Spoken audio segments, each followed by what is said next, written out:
oleme stardijoone peal juba, näete, mis toimub. Raul on kuritarvitatud. Kihude võidu ajamine. Ärge karjuge. Tähelepanu! Valmis olla! Ei ole vahet, ei puutu. Läks!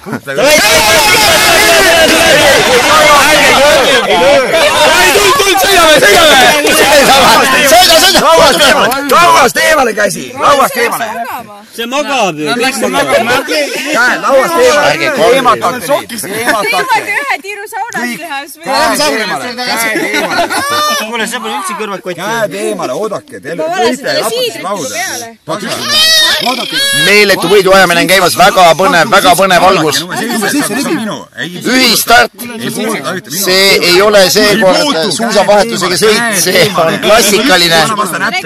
Ei puutu! Kuule mulle. Ei, mul tigu seedib vadaka valku praegu. Lihtsalt ööge vastu lauda, nad kardavad. Nad tulevad väga hästi, nad sinu. See oli juba kehapikkuse kui ees tegelikult, see vanastas. Puutu käsi eemale, ei pane siia. Minu oma läheb Rauli omale selge, vaata. Issand tasa, see on Minu oma tahab paarituda Rauli omaga, vaadake praegu. Number 2. Ma ei ole harjunud tagaaja rollis kunagi olema. Vaata, mida ma esimestega teen. Söön ära. Hommikusöögiks, sinusuguseid ma söön õhtusöögiks.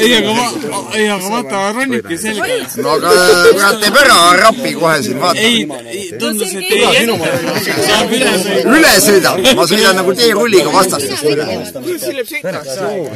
Ei lähebki, me võite vahepeal saunas poisid ära käia. See on nagu Tour de France'il on vaja finišiks kohale tulla. 7 tundi sõidavad. Tegelikult, mis on ühist rahu, no Priit, no mis siin on, et ai... Andurid kardavad, vaata, need võivad kinni andurid. Küll me läheme varsti minema niikuinii. Ma räägin, et mis on ühist tigude võidu ajalemisel Tour de France'il. Põnevus hakkab pihta peale 7. tundi, kui on finišijoon. Ülejäänud aja pole midagi vaadata, eks ole? Nii et aitab.